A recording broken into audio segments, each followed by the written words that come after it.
Alright, so yan, good morning po sa ating lahat mga kayumot. Welcome back naman po kayo sa aking munting YouTube channel. So ngayong araw po ay ipapakita ko muna sa inyo yung tinanim naming mais dito mga kayumot. Yan o, tumubo na sila. So almost nasa 5 days na po ata to. Yan o. Yan, yan yung mga ano. Yan o. Yan o. Yan, mais. So yan.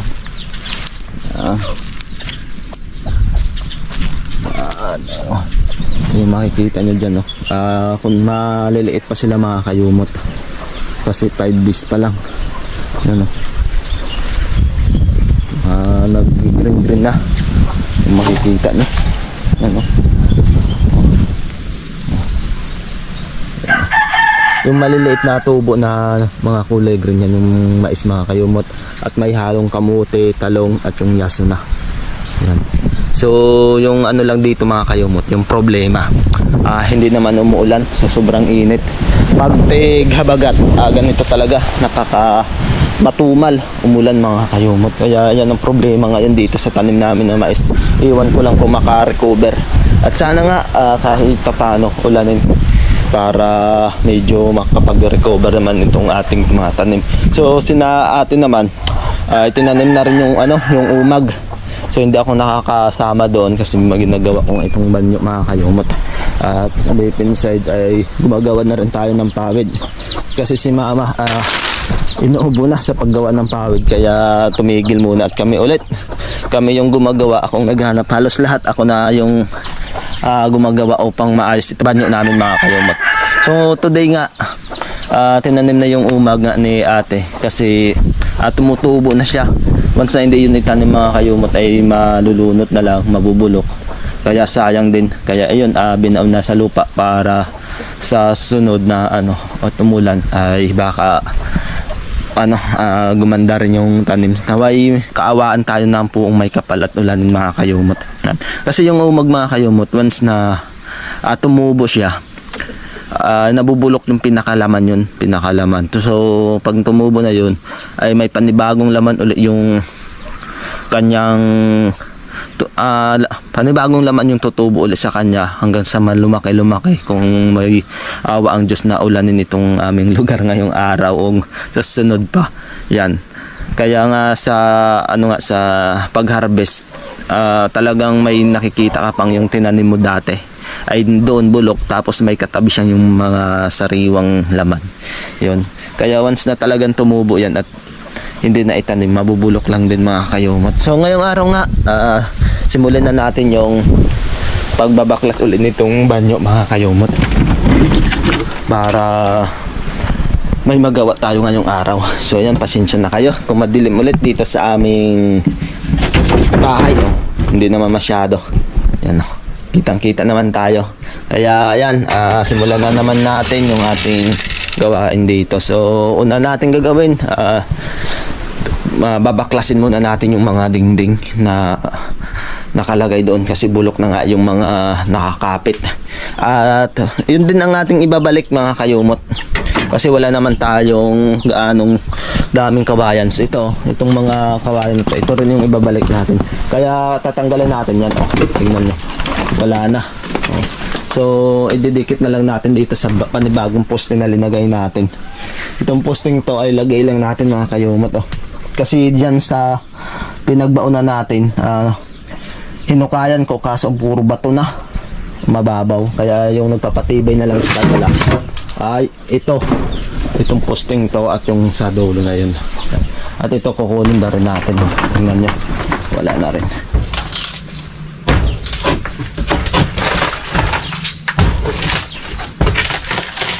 Yun.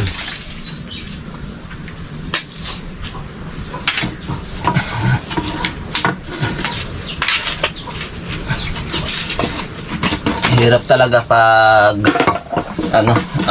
wala kang tanim na kawayan. Yun nga, yun lagi kong sinasabi, yung kawayan po namin doon sa may Kambanog, doon sa mga taas na parting lugar dito sa amin, ay winaidining yon yung linagyan ng line ng kuryente. So yung kawayan namin abutan.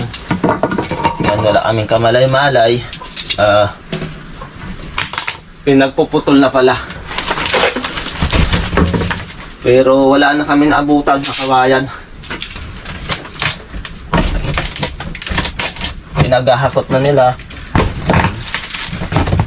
Kahit isa wala kami nakuha na doon mga kayumot. Hindi namin malaya na yun nga, pinagpuputol na, walang pasabi.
Alright, so ayan mga kayumot at nabaklas na natin dito.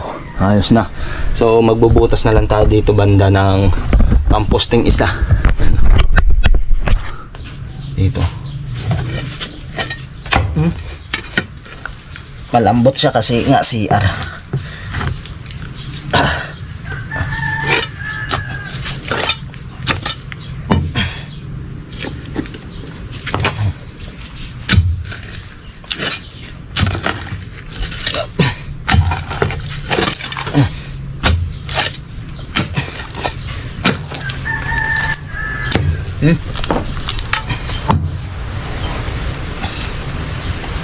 Maputik.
Right. So pakuan na natin dito para magiging fix.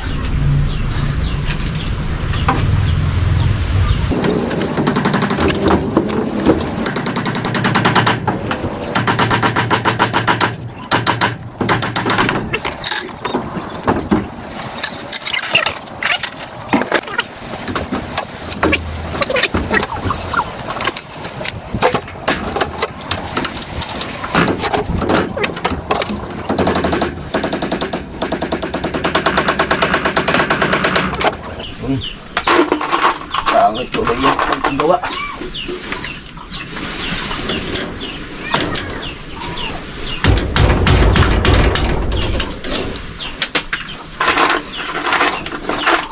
Pasok, sira-sira.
Sira-sira.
Alright, so yun mga kayumot, tapos na natin anuhin itong nandito banda sa loob. Yan natibay na siya, hindi na yung parang gigiba na. Tapos linagyan na natin dito sa ano. Yan, unti-unti lang natin naayusin. Kasi mag-isa lang tayo, kaya mahirap gumawa pag mag-isa. Yan. At hayaan nyo, matatapos din yan. Right. So, update ko na lang po kayo sa susunod na kaganapan dito sa CR na ginagawa ko mga kayumot. Okay, so yan mga kayumot, at ipagpapatuloy po natin yung ginawa natin ngayong araw. So yan nabaklas na natin yung dito banda sa likod at yung sa gilid ay atin ang tinatagilid talaga. So yan, at nagkalinisan ko na itong kawayan, nakuhaan na natin ng pako. So gagawin po natin ngayon ay ibabalik ulit natin dito sa magandang pamposte. Yan yung mga kawayan kasi maganda pa naman mga kayumot. So tara, simulan na natin. Yun, gagawin po natin mga kayumot ay ilalagyan muna natin na ang mga almost 5 kawayan pataas. Tapos ilalagay ulit natin yung plywood, and then lalagyan ulit natin sa likod ng kawayan para mas matibay. Tulad yung ginawa ko doon sa kabila mga kayumot. Yung sa kabila kasi ginawa ko na kahapon at hindi ko na lang po binidyuhan. At sobrang init nga noon mga kayumot, kaya hindi ko na kinuhaan ng camera. So dito ulit tayo sa likod. At dito na tayo mag-produce or mag-continuous ng video. Yan. So kailangan pala itong plywood ilalabas natin. Kasi once nasa sa loob yun, baka hindi natin makuha. So dito pala natin ilagay. Itong plywood na ito mga kayumot ay halos sira na rin. Kaya kailangan nating ingatan.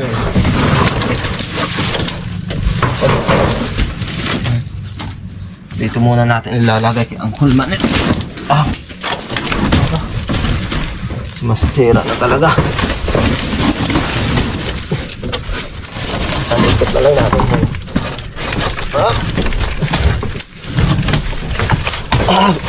Yun. Yan ka lang muna. Yun. Ayos. And then, gawin natin itong mga kawayan. Lalagyan na natin.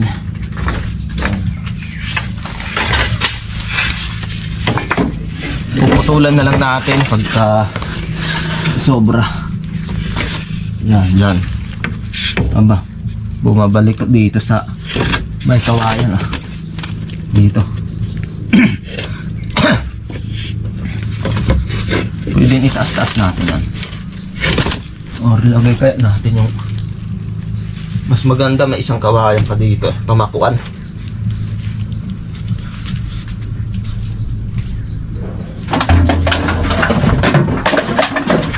Uy, bulok na pala.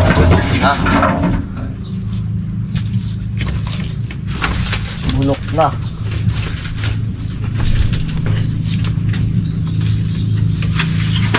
Yung pwede na to. Medyo matibay pa itong isang to. Pamakuan lang naman. Para umano siya mga kayumot, umabot. Tingnan natin siya dito. Yan, yan. Pwede natin pakuan to para tumibay.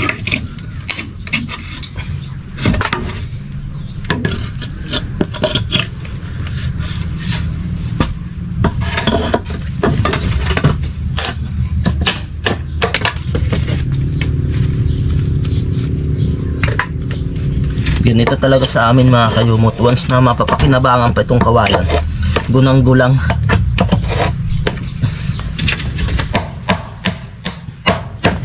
Kasi mahirap na dito sa amin yung kawayan.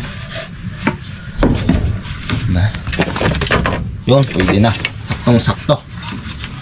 Papo kaya natin para hindi siya gumalaw-galaw.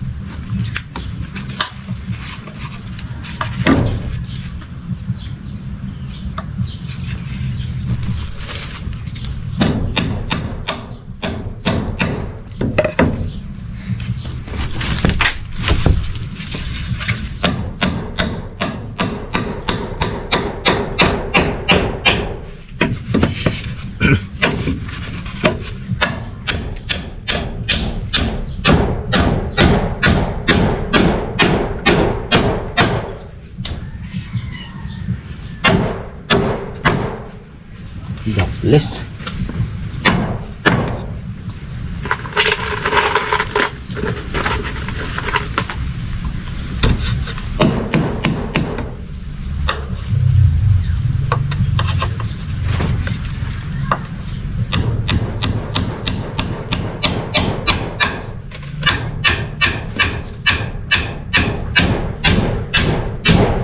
Ay, lumaplas lang. Up.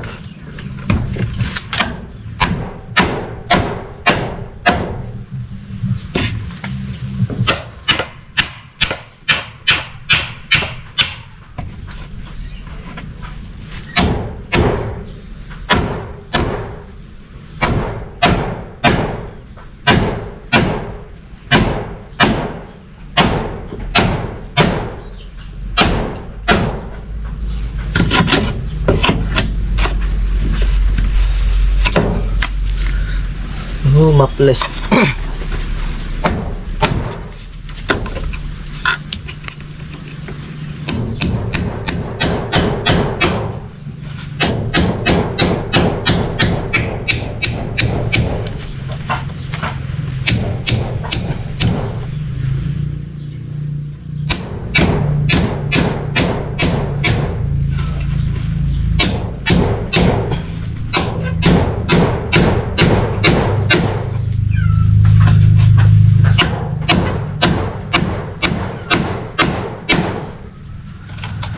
Tulas din.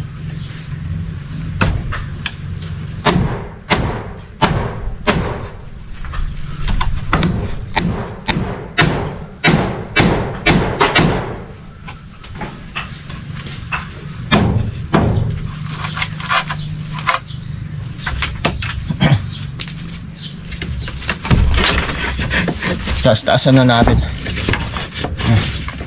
Yung kasi para pag umano yung yung kanyang tubig dito sa loob, hindi masyado masira itong adno natin.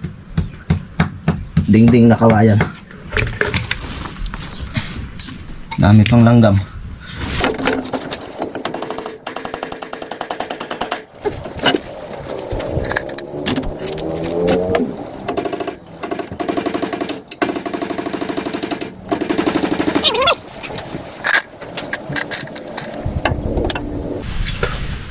Yan o. Ayusin natin ng maigi para medyo tumagal naman habang wala pang budget tayo.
Yan, next natin itong plywood.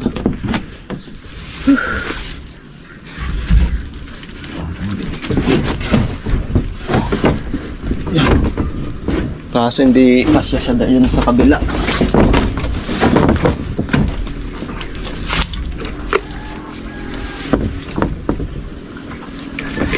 Maano itong sa kabila oh. Kita.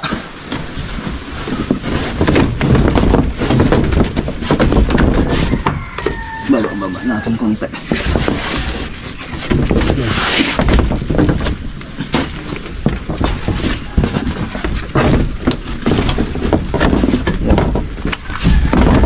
Yan.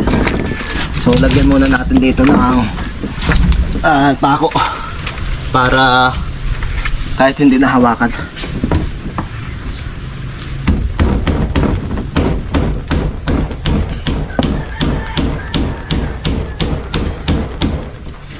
Nice. Diba? Dito. Kitang kita dito. Yun lang yan. Next.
So, yan. Ayos na. Yun oh, mga kayumot oh. Ayos na. So linagyan natin ng ganito kasi parang nakikita doon sa labas. Yan oh. Ayan, linagyan natin siya. Matibay naman siya. Yan. Pero ayos na rin mga kayumot. Yan. So itong kabila na lang at then lalagyan din natin to ng pawid itong sa taas. Para yung tubig ulan na hindi papasok dito sa loob. At ito, ganito na lang to. Para in case na maliwanag din. Hindi naman masyadong makita sa labas pag nandun ka sa labas dito sa bandang parting ito mga kayumot. Kaya lagyan natin to mga 5 peraso ata to. So dito na ulit tayo sa kabila. Yo, hook on. Alright, so andito po tayo sa last part ng ating pagdidingding. May mga pako pa oh, delikado.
Wah, kapatid.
Tapos din.